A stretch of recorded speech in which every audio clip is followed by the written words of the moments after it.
Bala Kamara bangela Bamako nga aburuju bola Segu kaw fe ino Bayini Kamara ani Bajalo Kamara olu bangela la Bala Kamara bola ngara du konna la afurulen do den nani babolo musomani kele ani cemani saba.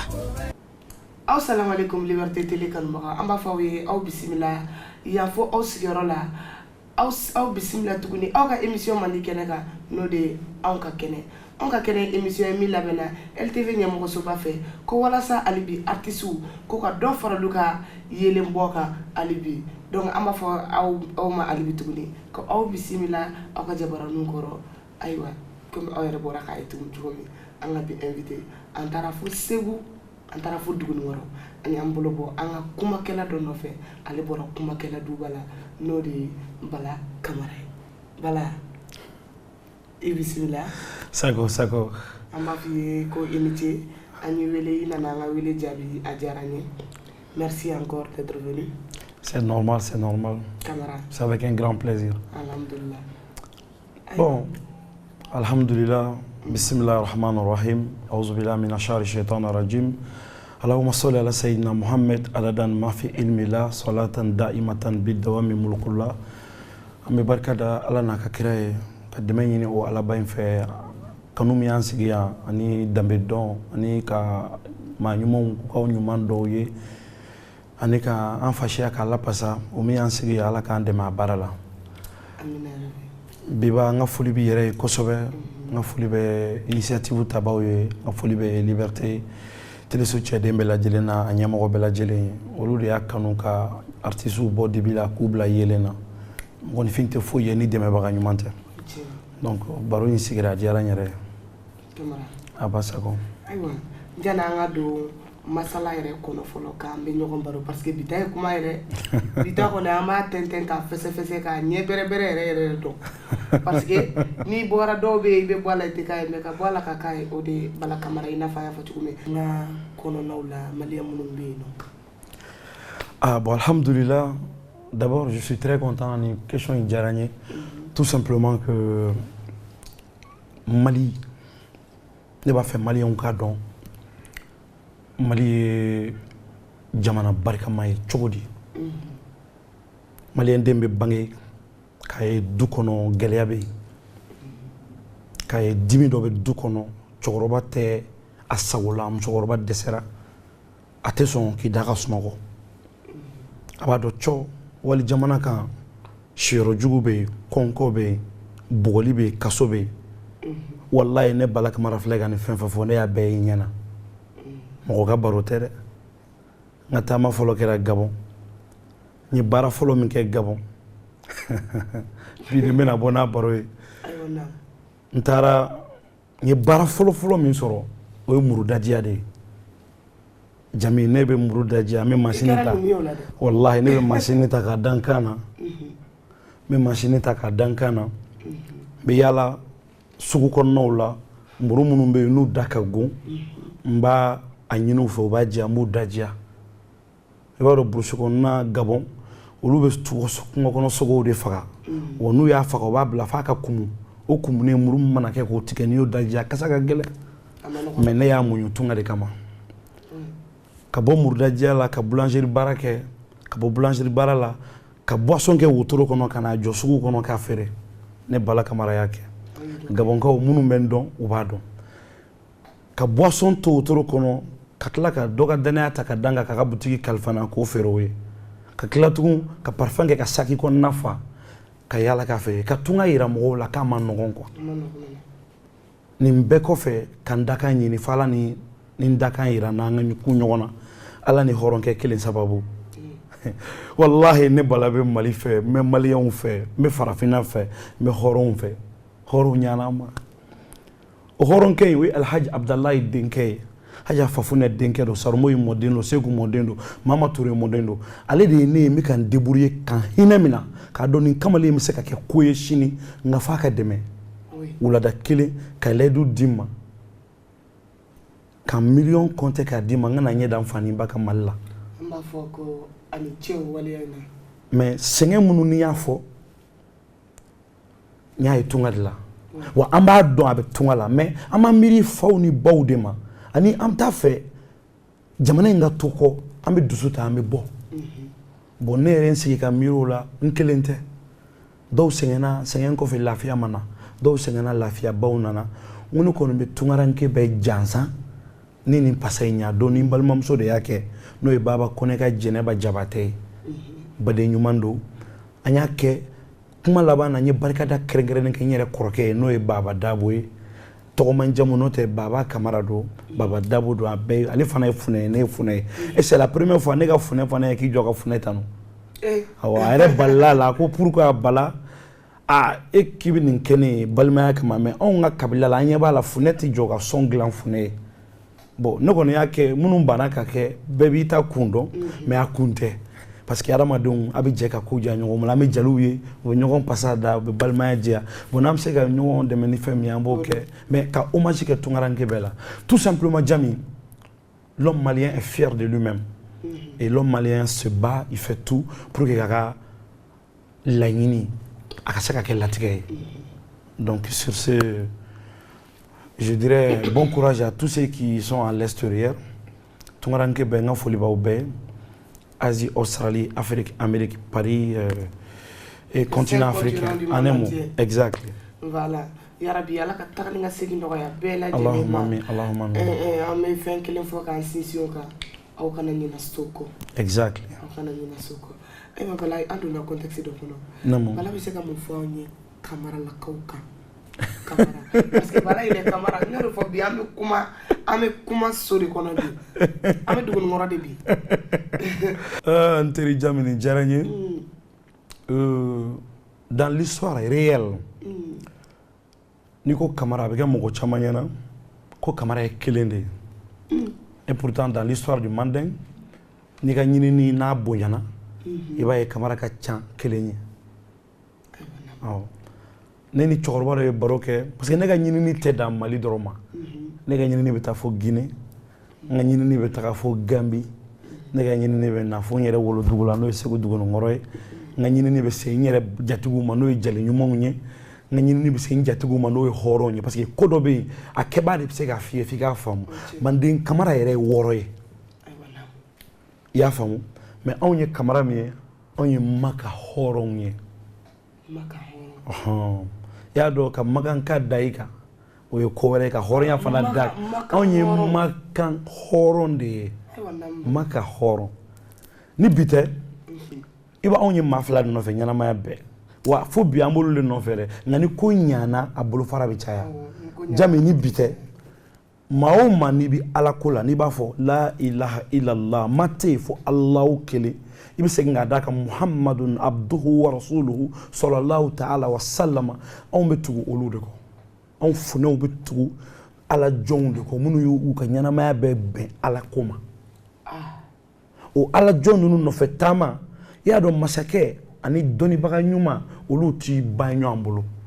ni masakɛw ka ci gɛlɛn min bɛ yen u b'a don anw da an b'a lase dɔnnibaga ninnu ma n'a fɔcogo ɲuman ye ni dɔnnibagaw ka ci min bɛ yen a bɛ don anw da an b'a lase masakɛ ninnu ma n'a a fɔcogo ɲuman ye anw yɛrɛ kabila la anw bɛ baara saba de kɛ anw finɛw an kabila la ni min tɛ ɲamakalaya baarajɛ kɛ o bɛ kɛ mori kamalen ye ni min ma kɛ mori kamalen ye o bɛ kɛ commerçant ye ni saba de b'anw fɛ yen ne yɛrɛ n ba fa n'o ye Banfali Kamara ye min ye n tɛgɛ don baara in na ka sira di yan ka dugawu d'a kan a tun bɛ jago de kɛ olu ka waati la fanga tun bɛ Morobiya de la Liberia exactly a ka fɔ la ne delila ka n sigi k'a la n y'a kunkolo so yɔrɔ dɔ jɛngɛn bɛ a ko Bala min ye ne jɛngɛn i b'a dɔn a ko donita de y'a jɛngɛn sanni feere donita i y'a dɔn olu ye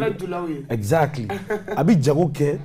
a bɛ ka ɲamakalaya in kɛ bon anw fɔrɔdama an bɛ ten ne yɛrɛ n ka ɲɛnamaya bɛɛ daminɛ Gabon n bɛ jago de kɛ n bɛ sanni feere kɛ n ye baara gɛlɛnw kɛ baara minnu ka gɛlɛn kosɛbɛ farikolo tɛ se a dɔw kɔrɔ ka n timinandiya ka na jago in ɲɛɲini Ala nan'o nɔgɔya ka alhamdulilahi rabbil alamina ka kɛ ka ɲamakalaya dafa ne bɛ Paris bi hali sisan ne donna Paris sisan ni n da ka sunɔgɔ sini b'a sɔrɔ n ye n ka fiche de paye n y'o fara ɲɔgɔn kan ka n ka dossier monter ka taga bila baarakɛyɔrɔ la n ko n bɛ yan n'o ye baara min di yan n b'a daminɛ des fois n bɛ baara daminɛ 20h n bɛ jigin sɔgɔma 8h farikolo bɛ sɛgɛn mais n b'a kɛ parce que baara kɛ ani ɲamakalaya o tun ɲɔgɔn ye sira la a bɛ dɔ fara cɛ ka cɛya kan a b'i dɛmɛ ka se k'i ka du balo hɔrɔnya kɔnɔ a b'a to i ni jatigi minnu bɛ sigi la ni don gɛlɛyara jatigi min ma e fana bɛ se k'o sutura k'a sɔrɔ jama ma jɔ aw la a kow bɛ ten donc Kamara yɛrɛ ye 6 ye o sira bɛna janya dɔɔni a bolofara bɛ taa yan mais da la dɔrɔn anw kɔni minnu ye funɛw ye komi ne ye funɛ kamalen ye n b'i bolo bi anw ka baara ye baara 3 ye an bɛ commerce kɛ an bɛ moriya kɛ an bɛ ɲamakalaya jɛ kɛ dɔw b'a fɔ dalili dɔw b'a fɔ tanuni ngo bɛ ɲɔgɔn dafa sako bɛɛ faralen ɲɔgɔn kan sako en grosso modo o ye kelen de kelen Kamara ayiwa bala o kɔnɔna la i b'a fɔ n y'a f'i ye cogo min anw ka kɛlɛ émission don min labɛnna LTV ɲɛmɔgɔsoba fɛ ale bi ko ka artistes ka anw dɔ fara ale bi an ka yelen kan o kɔnɔna la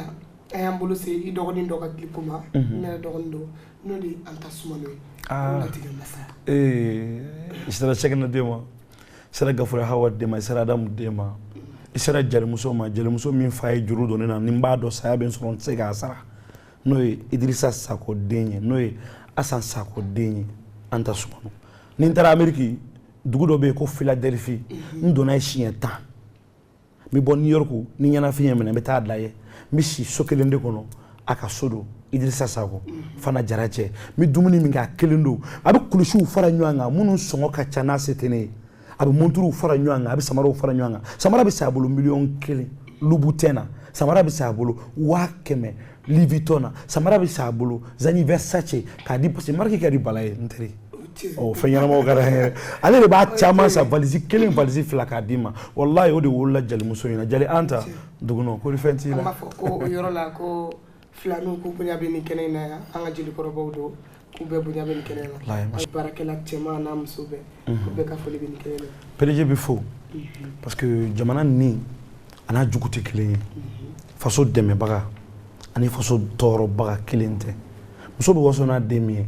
o ye den ɲalen de ye Mali bɛ waso ni nin n'a ɲɔgɔnna denw de ye PDG an b'i fo an b'a ɲini Ala ba fɛ e min y'a kanu i fasodenw ka taa ɲɛ Ala kana fɛn bɔ i la a bɛ min to kɔ parce que kullu shay'in lahu sababan fɛn o fɛn sabu de b'a la alors un grand merci du fond du cœur car c'est le mot le plus petit et le plus proche à la bouche on le dit jamais pour rien Katiru Manju yɔrɔ diyara n ye Bala ne b'a dɔn Bala ye funɛden ye i bɔra a la i kɛra ye dɔ bɛ yen o bɛ bɔ a la o tɛ k'a ye i fa n'o ye Bayini Kamara ye i faw ka ca funɛjigi bɛ yen i faw ka ca n'i ma fili funɛmoro b'a la funɛmoro bɛ yen funɛ Seba bɛ yen Bɛnkɛ Surugu bɛ yen tonton Amala bɛ yen a ka ca an fa bɛɛ o bɛɛ faralen ɲɔgɔn kan o bɛɛ ne denw ye Bala sisan sago an b'a dɔn i bɔra la i kɛra ye a ma nɔgɔn a ma nɔgɔn dɔ bɛ yen nɔ o bɛ kɛ funɛ ye mais a tɛ bɔ télé la c'est vrai dɔ bɛ yen o bɛ kɛ funɛ ye mais a tɛ lakodɔn mais a bɛ diɲɛ fɛn bɛɛ sɔrɔ a ta in na c'est vrai ayiwa an dun bɛ sisan génération 21 min na 21e siècle min na Bala réseaux sociaux kɛlen don kata banali solasigi wɔɔrɔ ye WhatsApp bɛ yen an yɛrɛ Viber an jɔr'o kɔ Facebook kɛlen don a ɲɛnabɔlikɛyɔrɔ ye YouTube kɛlen don a ɲɛnabɔlikɛyɔrɔ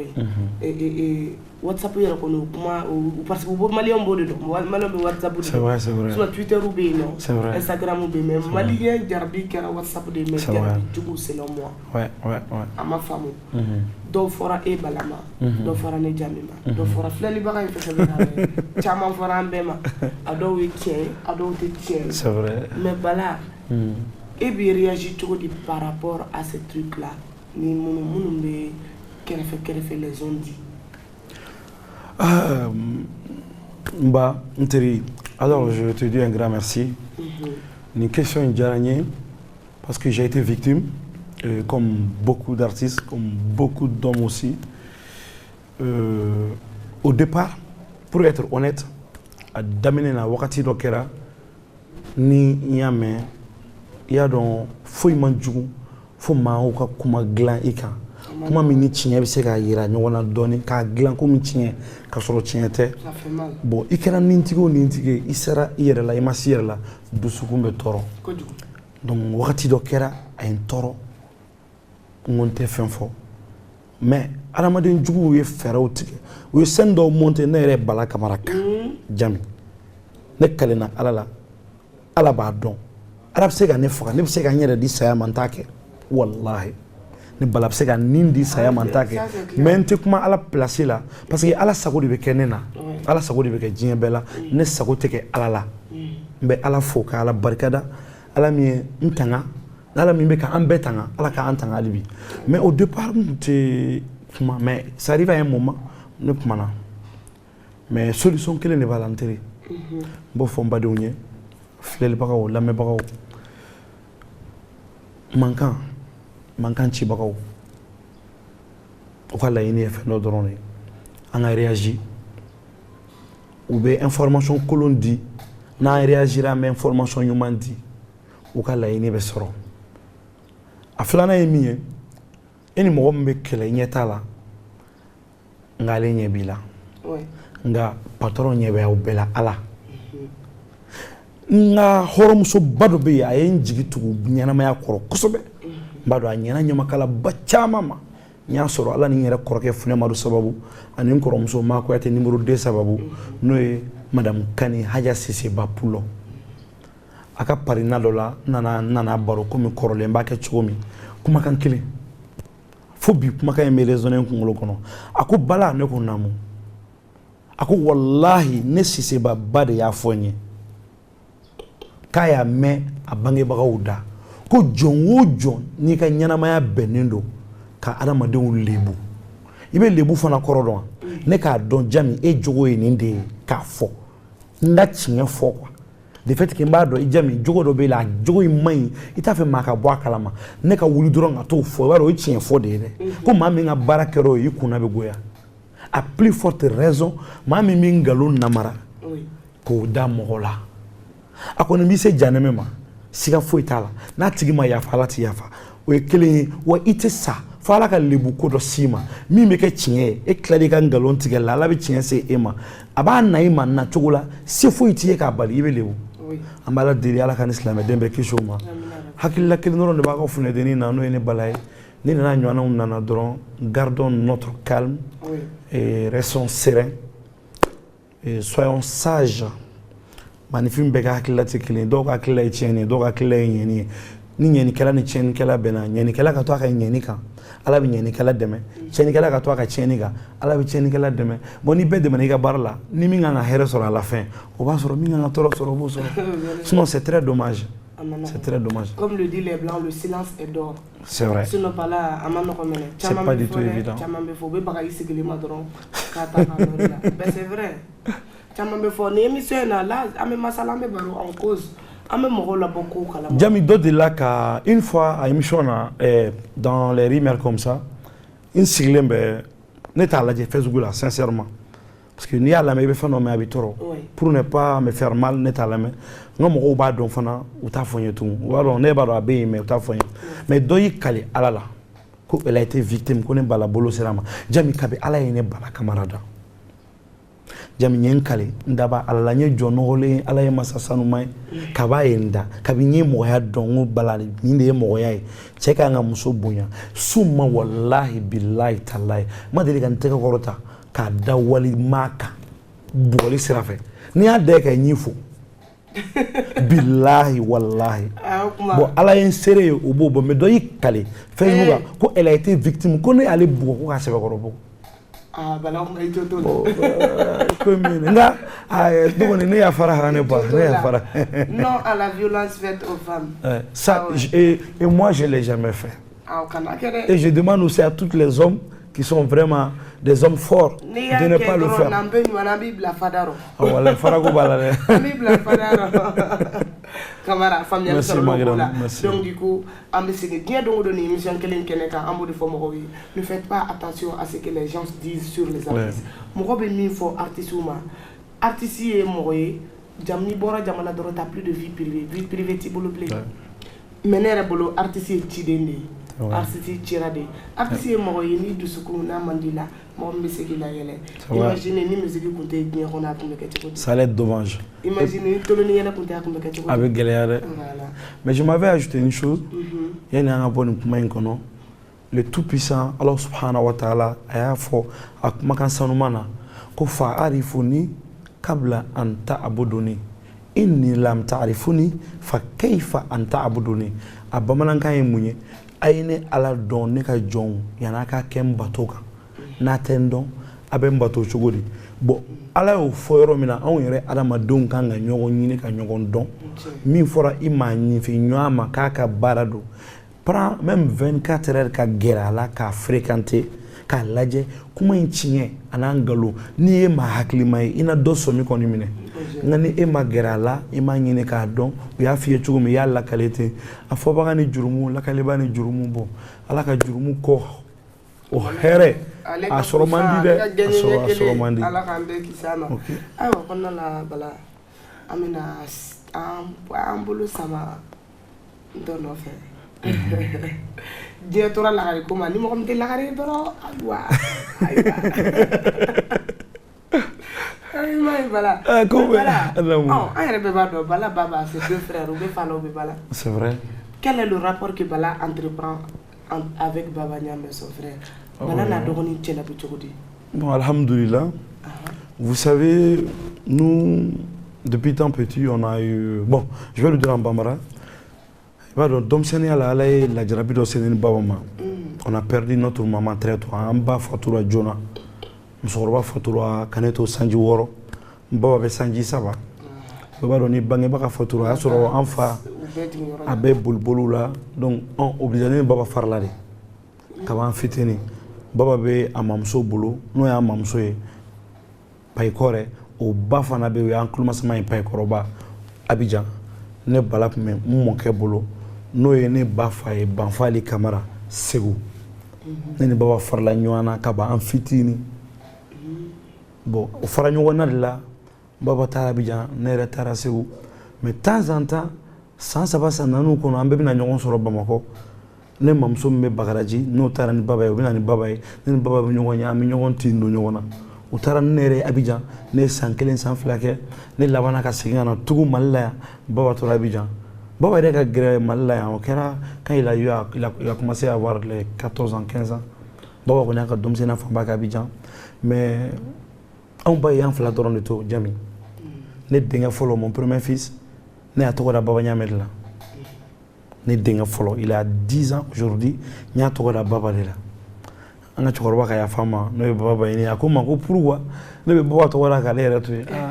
nga ka ya fama ngo nya kanu ganike la ga ka cadeau ka plaisir gala alors moi et baba on s'entend à merveille et sincèrement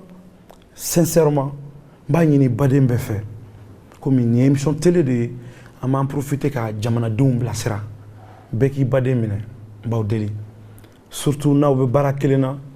ay ñogo mine aka don barain na ya dabla se ka bara woreke mais atse ka bariya dabla re akana ke fadiya nen baw se ka funya dabla bi ame fewre ñeina am se ka balula ka hera soro mais ante se ka an bariya ante ko dabla re au départ je m'avais qu'à explication donner 10 mais bref au départ neni baba ni mo munu be jela nkalena alala atigila mo ko club na no yayi walon choma galon tike ukuma fo baba ko baba korokete baba fe billahi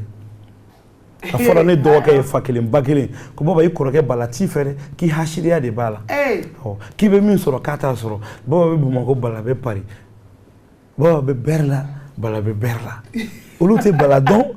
una ma jeuni baba be jelo gon fe ko imbe yi baba dum ba don chok ko ka ko chugumi baba re anna kerati mais kuma la suriana pero no o mo jugu do na o chetro fa ka climat mais en baw musokoroba nyuma aniche ne ba sera ba jalo am barka de dona na kala baba yere kone ma ko ale de la ki daka suko ko ne baka ma ko baba ki koroke nyini ne gundo de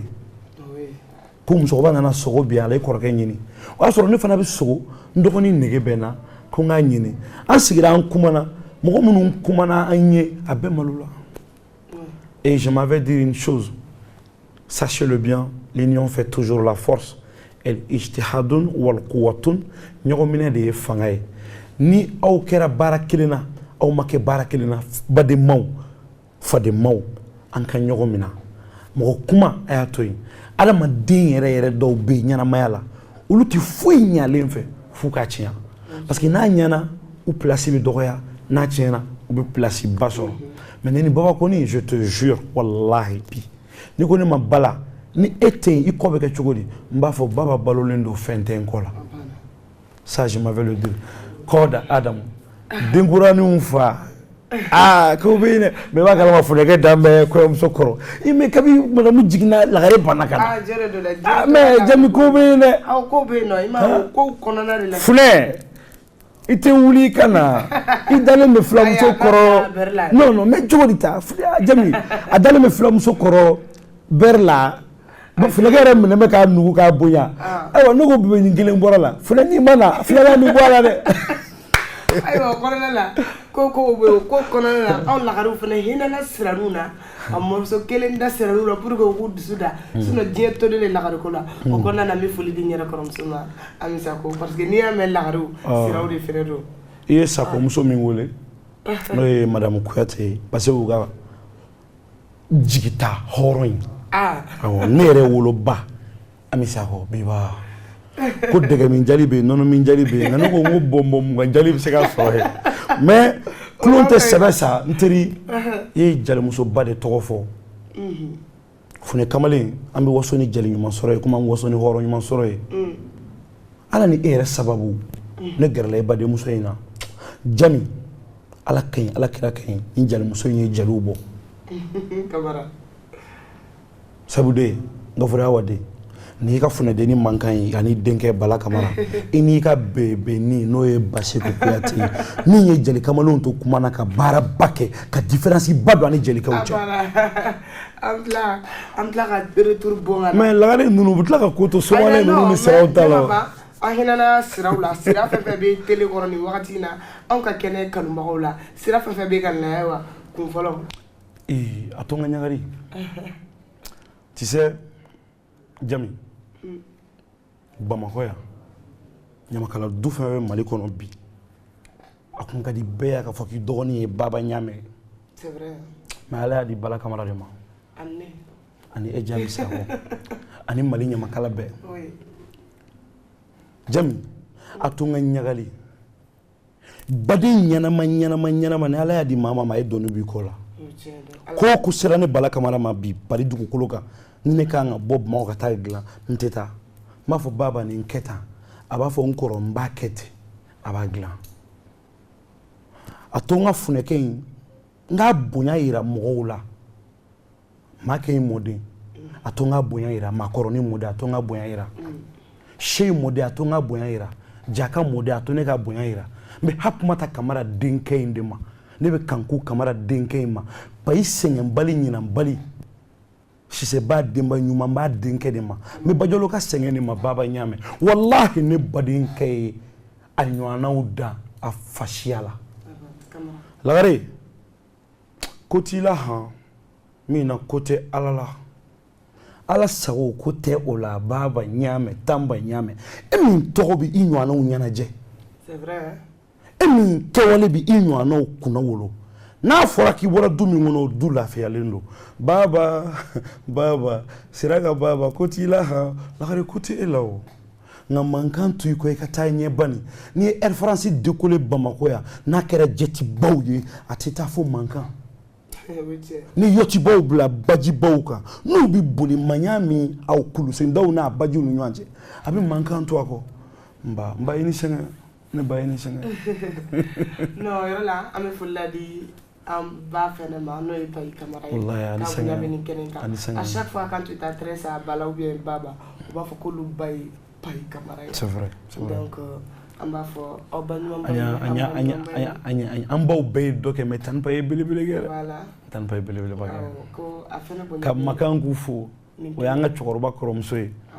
an ɲɛ jɔyɔrɔ don Kama Darame fo ça fait chaud au cœur mɔgɔ ka balima ye k'i sigi ka balima tanu comme i y'a fɔ cogo min Jojo Jabate tɛmɛna nin kɛnɛ in kan a y'a fɔ don dɔ la ko kɔrɔ ni dɔgɔ mana kɛ dɔnkilidala ou bien artiste ye du kelen kɔnɔ a kuma ka ca u b'aw sanga ɲɔgɔn ma u b'aw comparer ɲɔgɔn na a bɛ tan ayiwa an b'a fɔ kuma ni jugukɛlaw ye k'u ka sabali hali bi sinon ni sɔrɔ man di du kelen kɔnɔ ne b'o fɔ kuma bɛɛ du kelen kɔnɔ tɔgɔtigi fila Jami ne fari mana kalaya ni bɔra Paris n bɛna Baba ka da kɔngɔ n'a ye da yɛrɛ n bɛ n sigi n b'a fɔ n ko ka dumuni dɔ ɲini ka diya teliyala sisan ni dumuni dira ma ni n fara n b'a fɔ Baba taa nin san butigi la ka na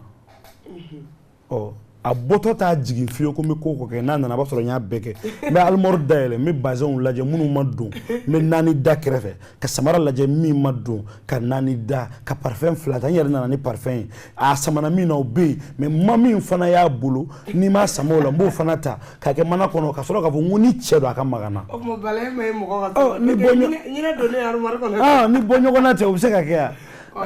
ne baga la. o bɛɛ de b'a la diya ko Tanba ma ko bébé kurani ko la ko félicitations ala ka an ba tɔgɔman balo yarabi ama ala kana n'u fana ɲuman ye kana an ɲuman sɔrɔ yan. ko bɛ yen dɛ. ko bɛ yen o cɛ Bala on voit bien que Bala ye kuma kɛlɛ ye n b'a fɛ an ka don détail nin dɔw la parce que Bala filɛ par exemple Bala bɛ ne kɔni ne y'i ba de. c'est vrai. voilà. mais sinanguya b'an cɛ on se taquine an bɛ kulonkɛ kɛ sinanguya in yɛrɛ ye jumɛn de ye Mali na yan nɔ. alhamdulilayi rabbil alamin fɛn damadɔ bɛ yen nin kuma in kɔnɔ n bɛna n profiter ka souligner dɔɔni ni ko lakalibaga tɛ a dɔnbaga ye a bɛ tiɲɛ an bɛ min bɔ an da ala ka ni sababa bɛ i y'a dɔn an ka mɔgɔbaw minnu ye adamadenya kun fɔlɔ kɛ sanni anw ka se yan jami o hakili kun ka ɲi o bɛ jamana in ka hɛrɛ fɛ a fɔlɔfɔlɔ ye min ye sinankunya nana ni dilanni de ye karisa e sinankun ye karisa ye ko tɔw bɛ yen n'a kɛra e la mɔgɔ wɛrɛw fɛ o ka e tɔɔrɔ nka ni nin y'a k'i la a ka bɛn i ma ni fanɛni ni banɛni tɛ fɛn bɛɛ bɛnnen don mɔgɔ sinankun la a k'a kɛ i la i sinankun a b'i nɛni yɔrɔ la maa wɛrɛ tɛ se ka kariya k'i nɛni yɔrɔ min na a bɛ ko k'i la maa wɛrɛ tɛ se ka ko min kɛ e la n'i bɛ i nin di ko f'i k'i ka hakɛ ɲini mais n'i y'a mɛn k'i sinankun don dɔrɔn e bɛ sabali walahi u ma mugu ci ka ɲɔgɔn minɛ ka kɛ dɛ ayi u y'u sigi de ka ɲɛnamaya ta k'a bin k'a lajɛ ko tɔnɔ tɛ diɲɛ na ni sabali tɛ wa pour que sabali ka sigi sen kan u ye jɔsenw de k'a la a ɲɛnamaya dilansen jɔsen belebeleba kɛra sinankunya ye Sako ni Kamara Kulibali ni Kamara Dumbuya ni Kamara a jamu ti ban Dukure ni Kamara nin bɛɛ kɛ kun ye an ka ɲɔgɔn minna ko minnu b'an dimi an k'a banaliser an kana dimi pour que an dusu ma ɲɔgɔn exactly exemple dɔ bɛ ko min na fɔ kunu ni den ni girinna ka minɛ fini kura b'i kana bɛɛ b'i ka fini kura fɛ den dɔw bɛ i b'a minɛ dɔrɔn a bɛ se ka sugunɛ ni banakɔtaa k'i kan dusukun bɛ tɔɔrɔ mais mɔgɔ hakilima ninnu de y'u kanto ko hɛrɛ don k'i bɛ fini kura sɔrɔ a dɔw la i bɛ san kelen kɛ i tɛ fini kura ye mais n'a fɔra e ye k'e bɛna fini kura sɔrɔ kura wɛrɛ b'i kan na o min nɔgɔra k'i bɛ kura wɛrɛ sɔrɔ automatiquement i bɛ soulager adamadenya dilan cogo dɔn philosophie la u b'a fɔ la mythologie exactly bon n bɛ mun da kuma kan Manden la charte de Kurukanfuga sariya 40 ani sariya 4 don bɛnkan kɛra o de kan accepté par les 12 horas de Mandeng mais n ko kuma fila b'a kɔnɔ o kɛmɛ ka Bamakɔkaw kɔnɔna fili bi minnu ko k'u bɛ hɔrɔnya défend a kuma y'u perturbé u yɛrɛ ye kuma in to yen bɛɛ y'i poro i yɛrɛ kan k'a sɔrɔ minnu yɛrɛ ye hɔrɔnya sinsin k'a bɔlɔ bɛ turu fo k'a don dugukolo la dugukolo k'i paro a kan a kana tiɲɛ fiyewu u ye kuma fila fɔ 11e charte ye mun fɔ a problème bɛ mɔgɔ caman dala bi dɛ 11e charte ko Manden kama ko Manden tontigi ko n'i wulila muso ɲini na k'i ka don ɲamakalaw ka du kɔnɔ don tontigiw ka du kɔnɔ ko n'i ye musoya yɔrɔ yɔrɔ kɔnɔ k'i k'a ɲini ka na n'a ye k'a b'i furu ɲɔgɔn bɔ jamini kuma in c'est très important Manden les 44 lois de Mandeng votées à Kurukanfuga acceptées par les 12 horas de Mandeng et empereur qui est Sogolon Diatta, le fils de Sogolon Diatta Sundiata, olu de Benaninga. Ko Manden tontigi ni bita fo ko tontigi ni Nyamakala te fo ko horon ni Nyamakala parce que awon Nyamakala ni tontigu an bebe bolo kele na Nyamakala yɛrɛ ye horon de anemo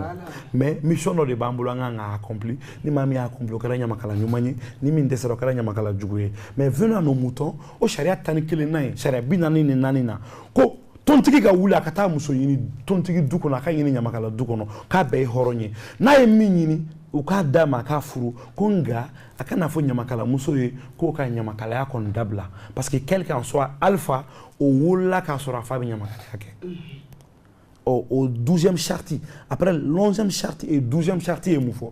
ko ɲamakala kɛ wuli ka don ɲamakala du kɔnɔ i ka don tontigi du kɔnɔ fo Sunjata yɛrɛ denmuso t'a nɔfɛ ni ɲɛ bɔra fɛ ni furu nege b'i la furu ɲini i n'a cɛ Sunjata ti ban a yɛrɛ kumakan don a n'a ka mɔgɔw bɛnn'a kan a bɛ denmuso in ta k'a d'i ma wa a ka kan ka kɛ manden parce que denmuso ye hɔrɔn ye e yɛrɛ ye hɔrɔn ye mais baara dɔ de b'i bolo n'o y'i ka ɲamakalaya baara in ye i ka kan ka dilanni minnu kɛ olu dilan yaasa bɛnbaliya minnu tɛmɛna segin kana kɛ olu kan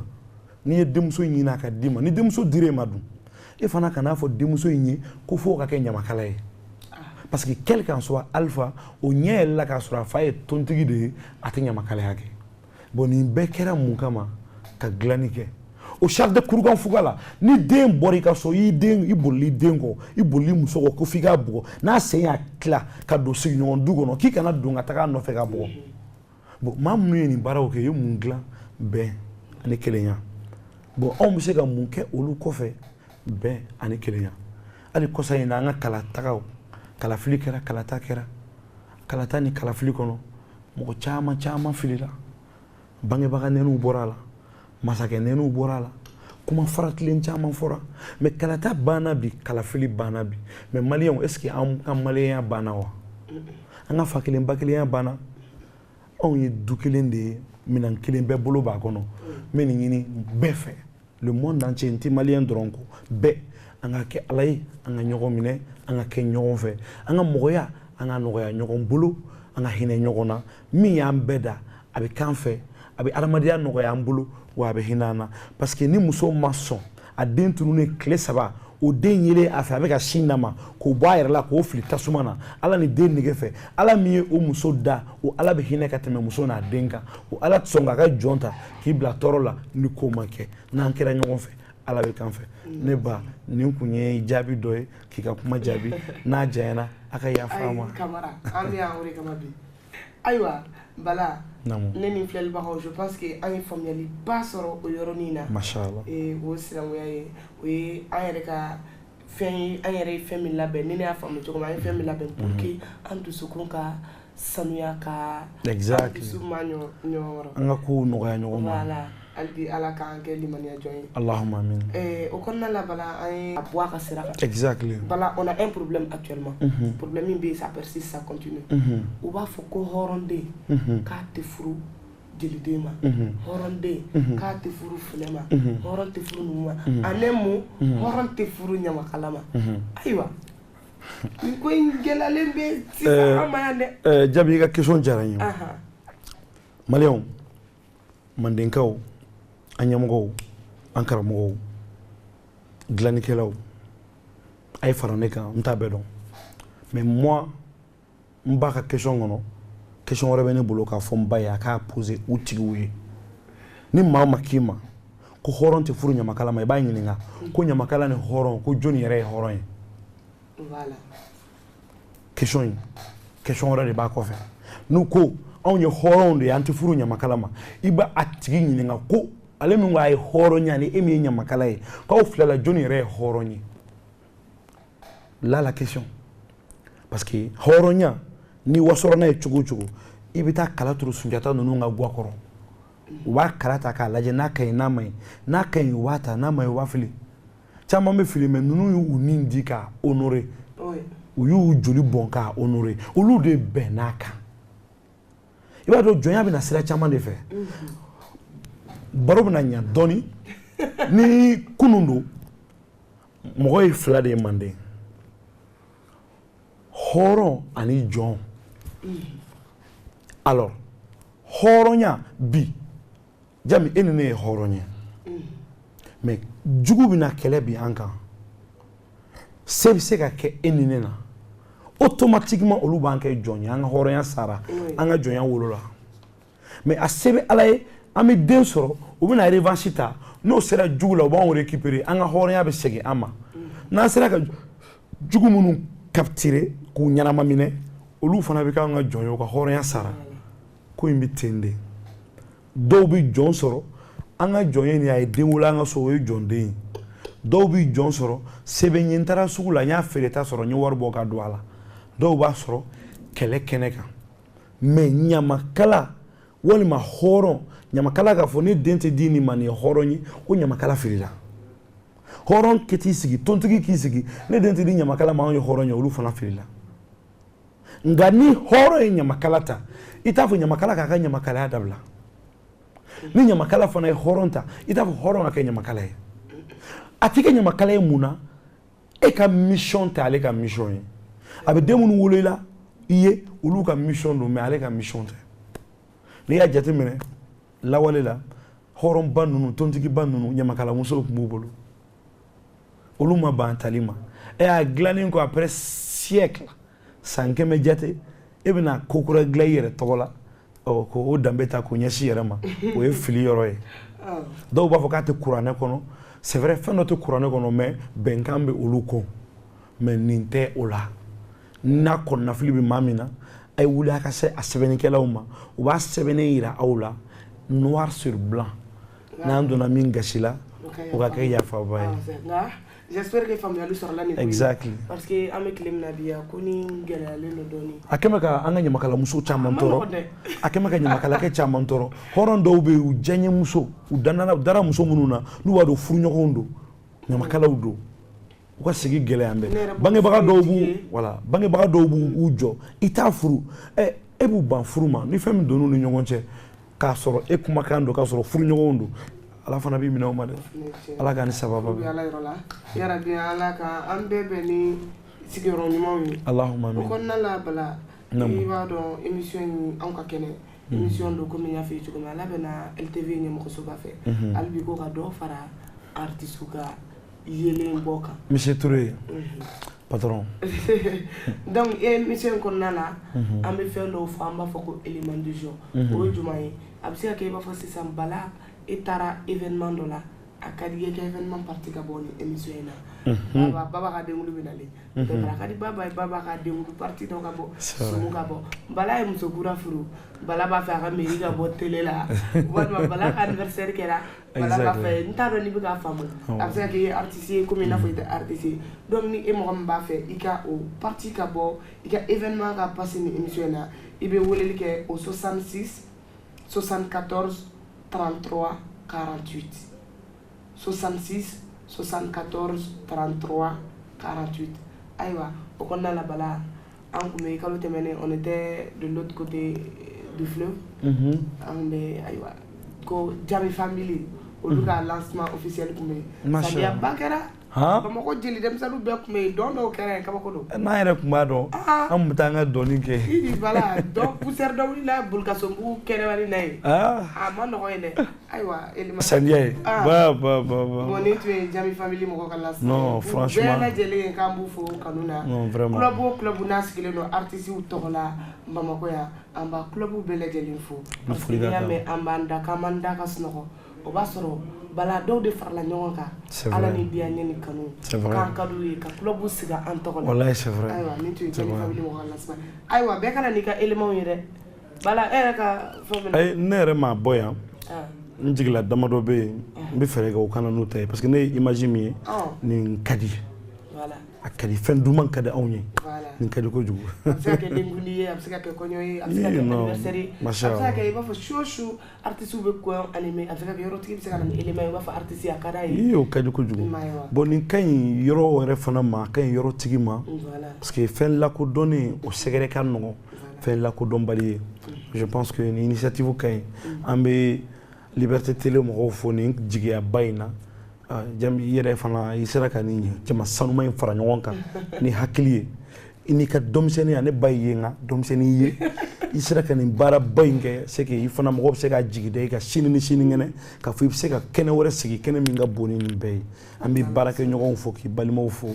vraiment c'était beau à voir. Voilà, vraiment, c'était beau. Il y avait génération denmisɛnninw tila bɛɛ tun bɛ yen nɔ an kɔrɔw tun bɛ yen nɔ k'an assister. Mashallah. An b'a fɔ Aja Kuyate ma nin yɔrɔ la ka merci. Ka Kuyate. An b'a fɔ Ba Kuyate ma sɛgɛnbali ɲinanbali. Ka Kuyate. Kanja Kuyate fɛn fɛn de tun bɛ yen artiste denmisɛnnin bɛɛ de tun bɛ nin kɛnɛ. K'u bɛɛ lajɛlen I pa dɔw ye dugumata.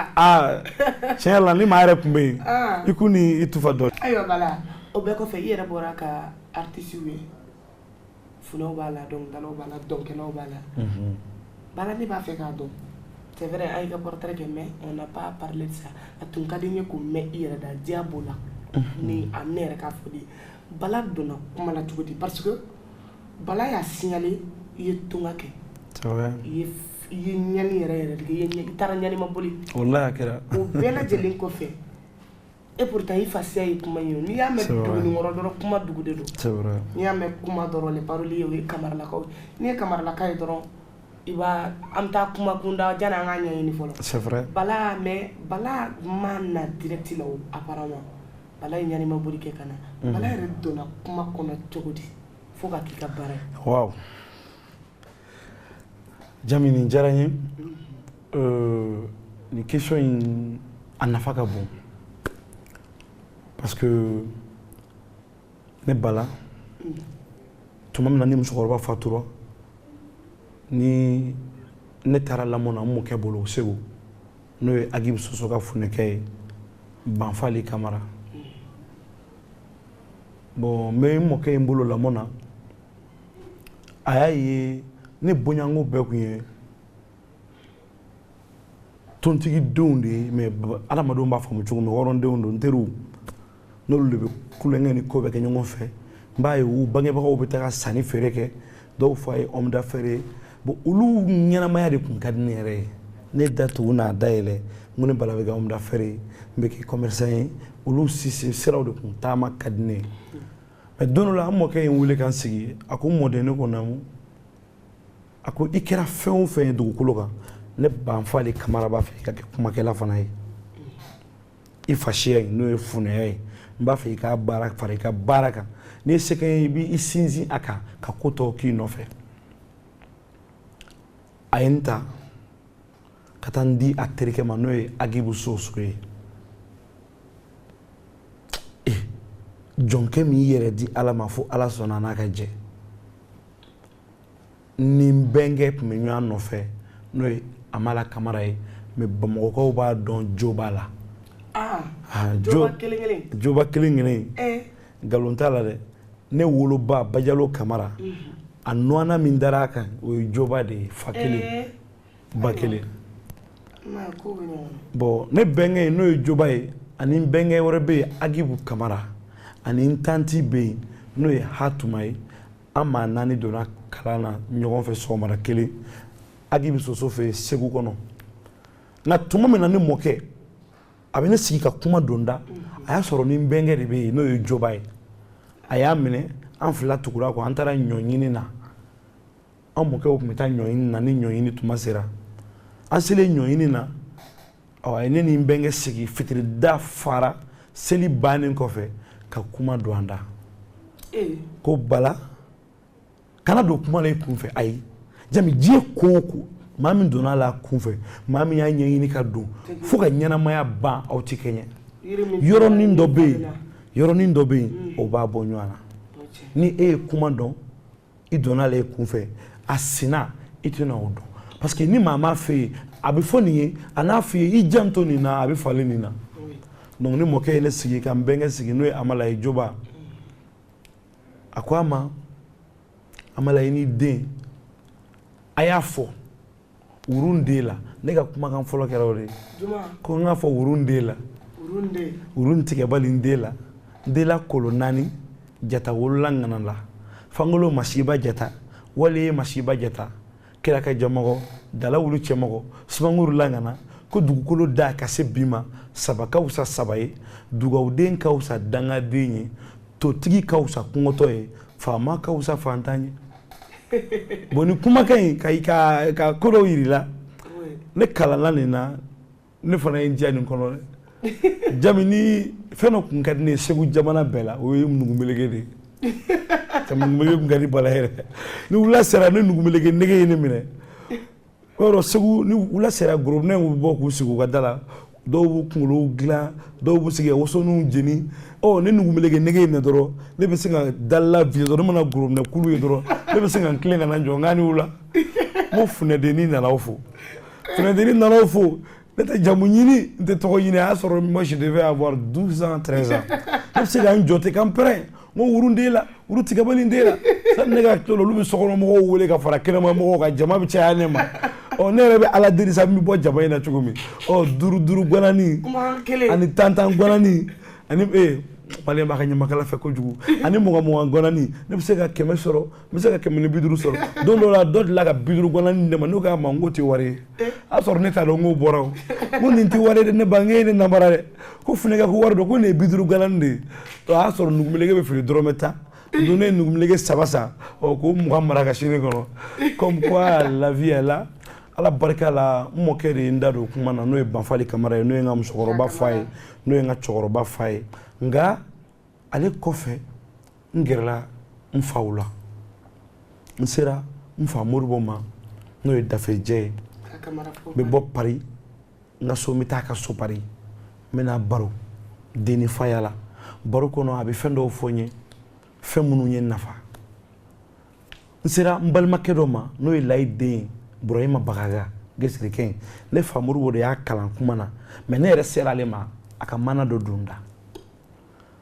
Burama Sumano n b'a lamɛn a ka kumakan ka di n ye Baki Jabatɛ n b'a lamɛn a ka kumakan ka di n ye alhamdulillah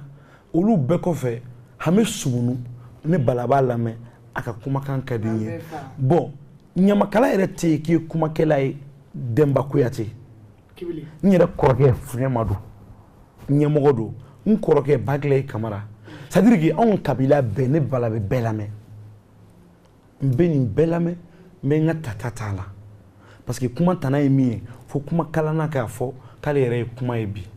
ne yɛrɛ de y'a bɛɛ ye n'o jiginni kɔnɔ don o don fili nana i ma ala k'an kisi fili ma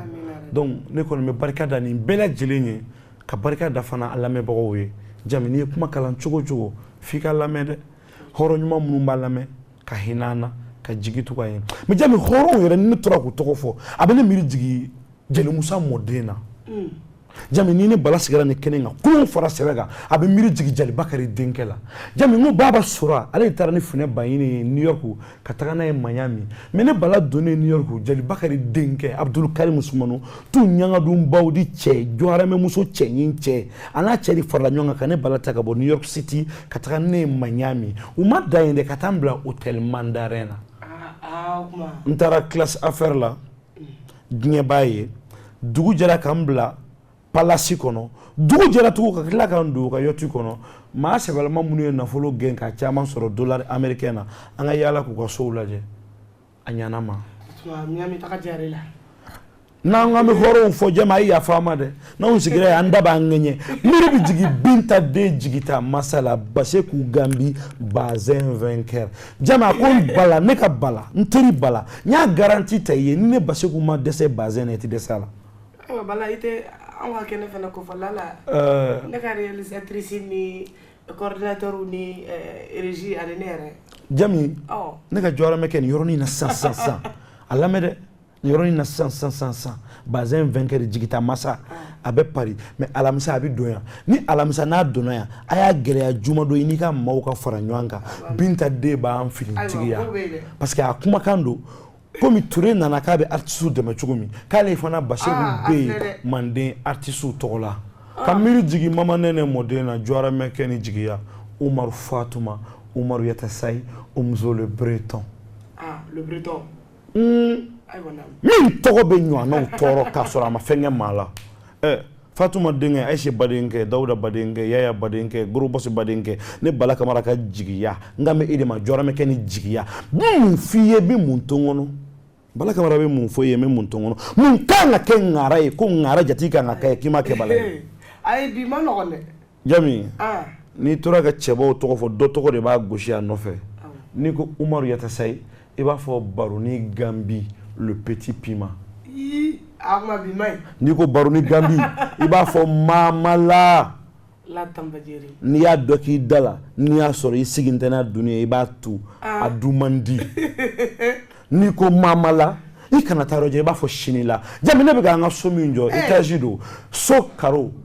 Sinila so courant Sinila so ɲɛgɛn kɔnɔ minɛnw Sinila Jami n'i ko Sinila i b'a fɔ Camu Sefa n'i y'i jɔ k'a wele a b'a fɔ Bala n y'i bugɔ ni 100 ye bala ite ta yɛrɛ la don jamu ni ko camu sefa i fari bi kalaya i b'a fɔ cogo di i b'a fɔ ko chapeau de Paris chapeau d'Amélie ni n'a ye ɲɔgɔn ye gundo la a bi kelen di ma siri n'a ye ɲɔgɔn ye jama cɛ la a bi kelen kilancɛ di ma chapeau d'Amélie jami ni tora hɔrɔn kamalen la miiri bi jigi sigi kɔrɔba tɔma sirigincinin na jelikɛ min y'a jɔ ne ye seli o seli 1 million Sidiki Jabate, Safi Jabate denkɛ n ka mɛ e de ma Momo denkɛ n ka mɛ e ma Laji denkɛ n ka mɛ Fana Sago ka sɛngɛ in de ma ne ka mɛ Tumani denkɛ de ma n ka mɛ Karimu Sumano denkɛ de ma n ka mɛ Balanjini kɔrɔ de ma Sidiki Jabate min kɛra phénomène ye adamadenw bolo n'a goyara faso la n'i taara jamana wɛrɛ la a bɛ diya i ye parce que a tɔgɔ yɛrɛ kama mɔgɔw bɛ bonya ta k'a da i kan ni anw ŋaradenw sigira ni donna cɛgɛlɛnw na a bɛ miiri jigin cɛ dɔ la fila don a y'a sɔrɔ a ba ye fonisere ba ye a fa ye fonisere ba ye mais a kɛra a fa n'a ba ye a bɛ fɔ a ma Alhassan Kan Alhaji Seyidu Kani den don min ye kungo kɔnɔna kɛ dugu kɔnɔna ye a ba tɔgɔ ye Siseba Kajatuba den don Cucuba den don n'o ye Alhassan Kani Useni Kani badenkɛ don jigiya Sirse mama Alhaji Abdalayi denkɛ mama Haja Fafuna denkɛ mama ne de ye balato yɔli la ka billet d'avion di ma n ka don Paris ka visa di yan ka 3 millions di ma n ka kɛ argent de poche ye ka don Paris Isa Lagare kɔrɔ karamɔgɔ kɔrɔ ne kan bɛ e de ma vie baden kɛ ko jigitugu masa ka Tijani Sefa fo Bahame de jigita masa a n'a dɔgɔw a n'a kɔrɔw n'o ye Amala Ɲang ye n'o ye vie Ɲang ye n'o ye nin duba in ye he k'an ka jaje Samasegu fo ne ko mɛ ka sɔjɔ a ko bala so lajɛ fɛn min kan ka don a kɔnɔ n'o ye lumière ye ni sinilaka y'o d'i ma fili de bɛ lumière se k'a mɛnɛ n ye n jɔ n'a ye n bɛ bɔ kuma na n jatigiw n fari kalayalen don nka télé émission don dɛ k'o bɛ yan a bɛ yafa bala ma ayiwa bala ni e fɛnɛ foli kɛ ne fɛnɛ bɛ foli tuuri na avec Nampé Sadio ani Jeliba den tun bɛ ɲɔgɔn bolo jatigi ɲuman don Nampé Sadio ka ɲi i y'a dɔn ne ye ko dɔn ka sɔrɔ n faw bɛ Nampé sɛgɛrɛ n kɔrɔkɛ n'o ye Funɛmadu ye a bɛ Nampé sɛgɛrɛ n kɔrɔkɛ Bagile b'a sɛgɛrɛ ne ni n dɔgɔkɛ Baba an b'a sɛgɛrɛ Nampé jatigi ɲuman ye wa an ka ko o ko sera ma a y'a k'a ka ko ye donc franchement an ka wele sera ma nana an jaabi an b'a fo yan k'a ka foli bɛ nin kɛnɛ kɔnɔ Ala ka mana jɔ ayiwa Bala naamu i b'a fɔ n y'a fɔ cogo min na an bɔra ka sanbiya dumanba dɔ la ye sisan ayiwa ni mɔgɔ min b'a fɛ i ka événement ka passé nin télé na ni émission na anw ka kɛnɛ émission min sigira LTV ɲɛmɔgɔso b'a fɛ walasa ale bɛ ko ka dɔ fara an ka sankɔrɔta kan i bɛ weleli kɛ o 66 74 33 48 66 74 33 48 ayiwa ni weleli kɛ i ni mɔgɔ bɛ ɲɔgɔn sɔrɔ donc a bɛ bɛn ko la ayiwa Bala an bɛ k'an sɛnsɛn ka na dɔɔni dɔɔni an bɔra ka i bɛnkɛ ka clip lajɛ ne b'a fɛ k'a dɔn sisan Bala ni a jɛɲɔgɔn tɔw cɛla bɛ cogo di funɛw b'o la jeliw b'o la artistes cɛla wala a artiste ɲɔgɔn cɛla bɛ cogo di bon pour être honnête ne Bala ka selon mes analyses ne ni n jɛɲɔgɔn artistes cɛla le feeling passe très bien parce que moi naturellement il faut être honnête mɔgɔ minnu minɛ dɔn ils le savent mɔgɔ yɛrɛ de ka di ne Bala ye moi j'aime bien les gens mɔgɔninfin yɛrɛ de ka di ne ye bon ne n'a fɛn fɛn kɔni ɲɔgɔn ye n'an ye ɲɔgɔn aborder an ka baara in kɔnɔ moi j'essaie de le mettre à l'aise et au retour aussi on me met à l'aise n b'a tigi bila bonya kɔnɔ a tigi bɛ bonyamasegin kɛ ma a bɛ n bila an ka bonya kɔnɔ et tout se passe comme il faut franchement ne yɛrɛ kɔni bɛ n baarakɛɲɔgɔn in bɛɛ fo u ka foyi ma se ne Bala ma et j'espère que n yɛrɛ fana ta juguman ma s'u ma le feeling passe très bien alhamdulillah ayiwa sisan o kɔnɔna la Bala i b'a dɔn a ma nɔgɔn n'i bɛ mɔgɔya la a ma nɔgɔn ne bɛna question dɔ poser u kunna fɛn jumɛn de bɛ yen diɲɛ kɔnɔ n'a kɛra artiste in kɔnɔna la n'a diyara Bala ye ka diya Bala ye ani fɛn min jumɛn de bɛ yen diɲɛ kɔnɔ min yɛrɛ y'i tɔɔrɔ i ka artisteya kɔnɔna la ah n sigi n tɛ ni question ye mais ça fait plaisir il faut le répondre bon tout d'abord fɛn min bɛ ka kɛ art kɔnɔ ni a ma diya ne ye ne ka nin baara in na o ye laban ta in na conflit min bɛ ka don artistes yɛrɛ ni ɲɔgɔn cɛ an b'a ye anw de kan ka mɔgɔw ka kow diya mais anw yɛrɛ bɛ ka kɛlɛ fɛn min dogolen bɛ an ka du kɔnɔ an bɛ ka bɔ n'a ye n'anw ye mɔgɔw ta ye anw de b'a datugu mɔgɔ kana mɛn mais anw yɛrɛ ta bɛ ka bɔ kɛnɛma bon ni fɛn min kɛra i bɔɲɔgɔnko la kɛra i yɛrɛ la et ça je vous mens pas o bɛ ka ne tɔɔrɔ bi n tɛ ka se ka dimi yɛrɛ bila minɛn kɔnɔ wa Jami mɔgɔ bɛ ɲamakalaya yɛrɛ fɛ a bɛ tɔɔrɔ ne ni n badenw n'an bɛ se k'a lajɛ ka sabali ka yafa ɲɔgɔn ma k'an bolo da an dusuw kan ka ɲɔgɔn dɛmɛ ka ɲɔgɔn ka fini nɔgɔw ko fiɲɛ kɔnɔ na k'a bila tile la sutura kɔnɔ ka adamadenya kɛ ɲɔgɔn kɛrɛfɛ yanni an ka waatiw ka tɛmɛ ni an fɔra dɔ kɔ dɔ bɛ fɔ an kɔ dɛ n'an ye bi ye dɔ bɛna segin an place la o n'a fɔ ninnu tɛmɛna anw b'a fɔ an ka ɲamakala kɔrɔbaw n'Ala y'an fana kunna diya an fana bɔkolow b'a fɔ an ka ɲamakala kɔrɔbaw mais an ka ɲamakala kɔrɔbaw y'a kɛ ka ɲa anw kan ka kɛ ka ɲa o ye fɛn min ye ne tɔɔrɔ n'a bɛ k'an tɔɔrɔ jusqu'à là où nous sommes o de ye malentendu ye an ka baara in na mais o kɔfɛ fɛn min kɛra n'a diyara ne Bala Kamara ye ni n bɛ segin a kan tugun Jami maliyɛnw bɛɛ y'u ka ɲamakalaw fɛ je le dis et je le répète ma tante bien-aimée maliyɛnw hɔrɔnw b'u ka ɲamakalaw fɛ ni ne bɔra yan ni n donna Canada n ye dunan de ye kaba aéroport la n b'a dɔn n bɛ se ka fɛn sɔrɔ yan dɛ mais n ye dunan ye ni n taara Amérique ni n bɛ Paris mais ni ne nana Mali la yan ni n taara la Guinée ni n taara Sénégal ni n taara Abidjan mais Mali la ni ne donna yan ni ne donna Burkina mais ni ne donna Mali la kaba aéroport la ne b'a dɔn n ko ne donna an ka so o min bɛ kɛ ne ma dan sɔrɔ o la an ka baara in na u t'o kɛ ko ne Bala ye fɛn ye dɛ Jami u t'o kɛ k'anw ɲamakalaw ye fɛn ye u b'a kɛ k'olu ka hɔrɔnya de ka bon parce que kodɔnbaga ni maa y'i bonya bonya in tɛ komi e yɛrɛ bɛ fɛn bɔ bonya in ye de maa min ye bonya a tɛ foyi dɔn ni bonya tɛ au contraire fana ni maa min kɛra i dɔgɔyabaga ye o tɛ k'a fɔ e tɛ fɛn ye dɛ e dɔgɔyabaga de tɛ bonya dɔn a tɛ se ka bonya kɛ donc fɛn minnu diyara ne yɛrɛ ye dans ma carrière musicale en tant que Funɛ o ye de an bɛ bonya min sɔrɔ ka bɔ an jɛtigiw yɔrɔ n'o ye k'an fɛ jira an na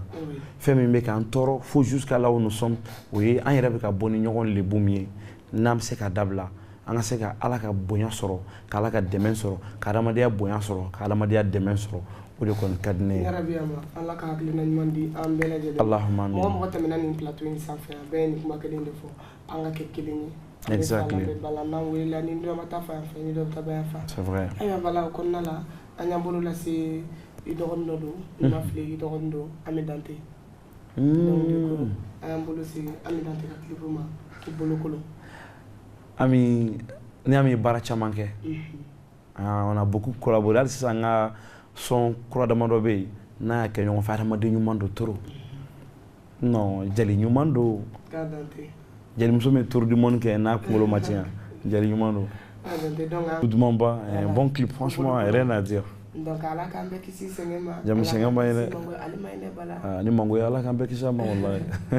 oyiwa Bala olu bɛ ka se cɛncɛn ma dɔɔni n'i b'a fɛ k'i ɲininka fɛn dɔ la Bala n b'a dɔn i ye ɲanima boli caman kɛ mais Bala ye nafa sɔrɔ Funɛya in kɔnɔna la depuis i y'a daminɛ don min ka na ne balimamuso Jam pour être honnête très honnête avec tout le monde Funɛya nafa ne tɛ se k'a fɔ ka s'a dan na ne Bala ye diɲɛ fɛn bɛɛ sɔrɔ Funɛya la wallahi fɛn o fɛn ni adamaden bɛ se k'a ɲini ne y'a ɲini fasiya in na Ala y'a nɔgɔya n ye denmisɛnninya kɔnɔ alhamdulillah du tɛ mobili tɛ sanu tɛ wari tɛ fini ɲuman tɛ nin bɛɛ ka to yen kanu Jami mɔgɔ dɔw ye dayɛlɛ anw ye k'an reçoit an n'u ye dumuni kɛ an n'u jɛra ka mɔgɔya dilan ni nafolo don t'an reçoit donc fasiya in na ne bɛ barika da jɛtigiw ye cogo min n bɛ barika da n yɛrɛ bɔkolo ye ka barika da Ala ye Ala min ye n da kan kɛ Funɛ ye parce que i kɛra fɛn o fɛn ye k'a ɲuman ye ne ye nafa sɔrɔ a la n t'a se k'a fɔ ka s'a dan na ka muso furu a la ka n denw wolo a la hali sisan n bɛ si so min kɔnɔ n'a tile tan bɛ k'a diya gardien bɛ n da la hɔrɔnkɛ don n'o ye Asande Amadu Dunbiya le temps un peu Asande a kɛra Ala ɲɛna Ye nafa sɔrɔ la. Fakoli Dunbiya. Ayiwa Bala. Mais ne kuma nin dɔ mɛn ne fɛnɛ ayiwa ne kɔni bɛ n'a fɔ dɛ. Ne ye kuma nin dɔ mɛn ne y'a mɛn. Ko Bala était un très grand playboy. Kuma in ye tiɲɛ dɛ. C'est pas faux. Je le suis. Je suis un playboy et j'aimerais bien y être et rester comme ça un playboy. Voilà. Si, je suis un gentleman. Je suis un homme qui aime la... Mais j'ai compris, mais le mot playboy, il faudra que... Non, ma tante, il faudra que le mot playboy, qu'on essaie de... explication du mot m'a donné, parce que... Ah, mais attends, on va pas terre à terre de là. Bon, bon, pas, et t'as que bon, on a gagné, pour que vous fassiez, parce que Kobe, voilà,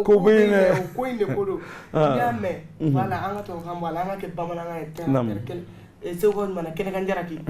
bala ne ya me namu comme ne fena ka yalla tete ne te yalla ko nga mado la u ya fiye de voilà u ya fo ne depuis ne afo e wala ne ra ka invité bala du ko bala te bala camera nyoko kamale mbate du ngono bala kuma yi sere chero bala mete ngani ngol kan taro ni kuma pam ko bala camera yi kamale ba bele kuma yi sere chero ne ba wala yi tiye fo ko mais mo kana fili kamale ba ya kono parce que kamale ba ka usa kamale ngoro e aywa na kamale ba ye jumen ni denke nana ka se hakɛ dɔ la iki mago dɔn aka dɔn fini dɔn cogo la aka dɔn I kuma cogo la le savoir vivre ka kuma mɔgɔni fi ɲɔgɔn fɛ aka dɔn I ladamu cogo la aka dɔn I sumana kamalen kɔrɔ ni tɛmɛna fa ka dɔn ko cɛbakɔrɔ tɛmɛna aka dɔn I doni samaraw la n'ale garisɛgɛ min di ma sɛgɛn ni lafiya kɔnɔ I k'i mago don yɛrɛbakun na ni mɔgɔw ye ka nisɔndiya ni yeli ye o kamalenba bɛ yen ani min bɛ boli musow nɔfɛ cɔ la o kamalenba fana bɛ yen ne kɔni ye kamalenba ye mais ne bɛ n jate min fɛ min bɛ fini ɲuman fɛ n'a bɛ dumuni ɲuman fɛ n'a bɛ samara ɲuman fɛ n'a bɛ parfum ɲuman fɛ ni lafiya ko ka d'a ye quoi mais min ye cɔ in ye ne t'olu fɛ quoi. Bala ale mo bala yɛrɛ de degré bon ne kɔni t'a dɔn n'a tigi ye kuma in fɔ ka taga o sira kan bala mais i bɛna dugu bɛɛ bila bɛɛ bɛna fɔ k'a ye kamalen ba ye k'a sɔrɔ anw filɛ nin Mali la an tɛ kamalenbaya kɔrɔ ko ye. Mais pourtant c'est vrai kamalenba I b'a dɔn kunu a ka fɔ cɛkɔrɔba ma k'a den ye kamalenba ye a b'o fɛ ni kamalen kɔrɔ ye n bɛna fɛn fila f'i ye kamalenba de bɛ bɔ ka fajiri sali k'i da sunɔgɔ la ka wuli 13h k'a sɔrɔ fadenw sigilen bɛ aran na u bɛ k'a kɔnɔ n'a wulila bɛɛ b'i kungo fɔ a bɛ bɛɛ kungo dilan ka bɛɛ dépanner mais kamalen kɔrɔ bɛ du kɔnɔ ni sagajigi ye juru tigɛ bɛɛ bɛ boli ka bɔ a ɲɛ k'a ye kamalen kɔrɔ wele a bɛ sagajigi kunbɛn mais ni hali ni maa kelen kunkolo y'a dimi du kɔnɔ a tɛ se ka ordonnance wari bɔ ni malo bɔrɔ ni ɲɔ bɔrɔ nana ale de b'a ta ka don n'a ye so kɔnɔ mais a tɛ se ka malo sɔngɔ san bon an bɛ kamalenba fɛ ni kamalen kɔrɔ ye ayiwa voici la différence entre kamalenba et kamalen wɔrɔ n'o de fɔ an bɛ dugu nin kɔnɔ bi an bɛ kuma dugu de la bi ayiwa bala kɔnɔna la sisan an bolo maa na bɔ I yɛrɛ jatigi don ne denw don donc bonya b'u bolo karama b'u bolo n'i y'a fɔ dɔrɔn mɔgɔ b'a fɔ ko I bɛ I karana ko de don Bamakɔ bɛɛ b'a dɔn ko bonya ni karama b'u ka du kɔnɔ ko jeli yɛrɛ o de don n'o de ye Birikotumani den ni Fanta Sako denw ye ne ko I kan bɛ jelikɛ saba ma wa o don Sidiki Jabatɛ Bala Jabatɛ Hamɛdi Jabatɛ u b'a fɔ ko ni maa ɲɛna k'a ka di mais ka ɲɛ den kelen ka ɲɛ den fila ka ɲɛ k'a bɛɛ ɲɛ c'est que I ka ɲɛ fana dafalen don Fanta Sako I ka saraka bɔlen ɲɛna n ba Sako I ka saraka bɔlen ɲɛna Tumani I ye sugandili kɛ musow cɛ la k'a Jabatɛ nin yɔrɔ la k'u bɛɛ lajɛlen bonya bɛ nin kɛnɛ in kɔnɔ yɔrɔ la ayiwa an b'a an sigi an bɛ Sidiki n tɛ n dogo I la Fanta Sako denw Ami Sako denw Asanatu Sako denw Jami Sako denw ne yɛrɛ Bala Kamara dɔgɔninw non kuma ka misɛn si se b'a dɔn dɔgɔnin dɔ bɛ n'u b'i bolo dɔrɔn exactly ko bɛ yen dɛ kuma in tɛ nkalon ye mɛ mɔgɔ kelen k'a fɔ ko n ye tubabu ye mɛ bɛɛ k'a fɔ ko non rien à dire non rien Jabatɛ yarabi bonya ni karama min b'aw bolo ale bi a y'aw cɛsiri o la ale bi dɔgɔninw bɛ exemple t'aw la ils font la fierté de notre beau pays qui est le Maliba et ils font notre fierté aussi ouais franchement c'est cette famille chapeau u Jabatɛ u Sakɔ ayiwa Bala kulo bɛ ka se cɛncɛn ma namu an bɔra an ye masala caman kɛ non bi baro kɛra anw ka kɛnɛ sigira LTV ɲɛmɔgɔsoba fɛ Alimami Samori Ture n'a ka jamaw Soriba mɔden kɔni awɔ ko walasa hali bi artistes ko ka anw bɔ dibi la k'anw bila yelen na ayiwa Bala kɔnɔna de la I b'a fɔ n y'a f'i ye cogo min élément b'a la i b'a fɔ n bɔra ka sandiya la n'a ka di e mɔgɔ min ye ko i ka fɛn ka événement ka passer ni émission in na numéro min bɛ ka tɛmɛ Jabaranin duguma i b'o numéro ta i bɛ weleli kɛ ni mɔgɔ bɛ ɲɔgɔn sɔrɔ aw bɛ ɲɔgɔn lafaamuya pour que i ka événement ka diffuser ayiwa Bala janni an ka se i ka clip laban ma clip min n'i y'a dédié an yɛrɛ ka maestro b'a la n'o ye Basiru Kuyate ŋɔni ye jelikɛ min nafa a n'a ka bebeni jelimuso min sɔnna furu ma ni furu y'a nafa k'a sɔrɔ ala sababu ala kira sababu jami e yɛrɛ sababu su kelen e de ye i kɔrɔkɛ diinɛ bala ma parce que Basiru kɛra e kɔrɔ ye i y'i kɔrɔmuso di ma Ami Sakɔ ye kɔrɔ ye ko ne ka funɛkɛ ne ko namu ne ka bala i bɛ min ne ko n bɛ yan ko na an ka jɛ ka nin kulo in kɛ a don n bɛ barika da u ye a y'a sɔrɔ ne bɛ n ka so jɔ daminɛ na siman tɔni nana 5 ne yɛrɛ fari kalayara n ye bonyamasegin k'u ye siman tɔni nana 10 n ko nin dun ye du jumɛn ye biba n b'o barika da ye e min ye dɔ kɛ jeliya la n'ala ye jeliya ɲɛ i bolo nka ni faculté b'a place la i tana ma tiɲɛ i sago ma sa k'a sɔrɔ funankɛniya la sara ni jolimandiya bɛ ɲɔgɔn nɔfɛ bɛɛ bi kɛlɛ la k'a y'a to n ka gɛrɛ Jami na Jami ko a y'a to ne ka duga ɲini duga nana i sago bɛ sen na Jami tout simplement nin kɛnɛ in kan n bɛ barika da jatigi bɛɛ ye mais foli kɛrɛnkɛrɛnnen bɛ n bolo ka ɲɛsin Soriba mɔden ma n'o ye Alimami mɔden ye n'o ye monsieur Touré le PDG ni mɔgɔ y'i dɛmɛ a dɛmɛ ni mɔgɔ y'i dɔn a dɔn ni mɔgɔ y'i kanu a kanu ala k'a to maliden bɛɛ k'a ka ɲuman dɔn a ye a kelen tɛ kɔnɔkulu jɛlen de bɛ bi fɔ n ka cɛkɔrɔba bɛ yan n ɲɛ bɛ bɛɛ lajɛlen na baara min bɛ ka kɛ so in kɔnɔ n'i nana i b'a ye baara dennin tɛ hakiliba de bɛ se k'a bila en place n b'u bɛɛ fɔ u k'a dɔn le Mali est fier d'eux et grâce à Dieu grâce à leurs efforts sini ma sinikɛnɛ ma bolo bɛ jɔ maliden bɛɛ la ala ni maliden ɲuman kelen kelenw de ka baara bɛɛ tɛ kɛ baarakɛla ye faso kɔnɔ dɛ nka baarakɛlaw de kosɔn baarakɛbali ni baarakɛla bɛɛ bɛ tanu jamana bɛ tanu baarakɛlaw de ɲɛfɛ ninnu ka nin baara in n'a ɲɔgɔnna caman de b'an ka jamana in bɔ kɔ kan k'a bila ɲɛfɛ alors n'i ye funɛ kɔni wele ne donna cɛkuluw cɛ la a ma se musokulu ma k'a sɔrɔ olu de ne bɛ ɲɔgɔn kan don o don a bɛ Bala hakili jigin Yakuba den de la ma Egre Kulibali min kosɔn bi ala ni ala kɛra ka yamaruya kɔnɔ fani baw barika kɔnɔ ne Bala kɛra dutigi ye Ma Kulibali Tigida Sampi la dame de grâce Fata Boire la VIP Adja Sila ni n da donna groupe n'o la dɔrɔn n bɛ taama n bɛ don États-Unis n bɛ taa Makɔnɛ sɔrɔ ye Madame Keita a kɛra ala ɲɛna Asetu Simbonba Madame Kumare Hawa Jara Hawa Konte nka mɛ Awa Jara fitinin fana ma a n'a kɔrɔw n'o ye ne ka Aisha Njaye ye ka barika da n yɛrɛ woloba ye n'o ye Bakɔrɔ Jabatɛ Ca Jabatɛ ka barika da jatigi ɲuman bɛɛ ye ka barika da n ka Fatu Dukure North Caroline Jigiya Taba ka barika da Hayida Jakite depuis Atlanta Georgia ka barika da Gabon jatigi bɛɛ ye Mali jatigi bɛɛ ye hɔrɔn ɲuman bɛɛ a bɛ yafa n ma télé ko don Jigita masa don dɛ ma dusu Jigita masa don ma dusu ye Jigita masa ye dɛ. Odo Bala. Aïwa, Bala. Namou. Et merci encore une fois de plus. C'est moi qui vous dis un grand merci car j'ai été bien reçu et je viens de passer un bon moment. Comme on le dit tout le temps, si les deux cœurs se voyaient, la bouche devait aller au repos. Je Bala, pense il est poète en plus, hein? Bah oui, je pense que il est poète en plus. Aïwa. Le temps est peu, mais par contre, je tenais aussi à remercier tous les efforts. Il m'a problème fouille de là, hier nana. Et puis à l'heure en plus, hein, kana un masalala, alhamdulillah.